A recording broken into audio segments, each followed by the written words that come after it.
Sa matag pitik sa orasan, nagkausab na pud ang pagbati sa pitik sa maong dughan. Dayan-daya ng pagkawala, tungod kay sa imong pagbiya, dili pa day husto para nimo ang tanan. Nganong sa uban, ako pa man imong gisiraan.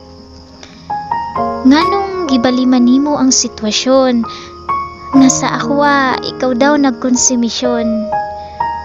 Nganong sayop akong nadunggan, nga ikaw daw akong gibiyaan. Time sa nabungol ko sa mga storya nimo. Nabungol ko nga sa laing lalaki ako daw nagkagusto.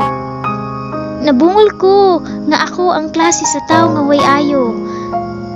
Nabungol ko kadiyot nga akong lawas, wala na ko kasabot. Akong kamot gakurog-kurog, nga sa haligi ako na lang mikupot. Nga sa akong nadunggan, wala ko'y nasabtan. Wala pa baka na kontento nga ako imong gipasakitan?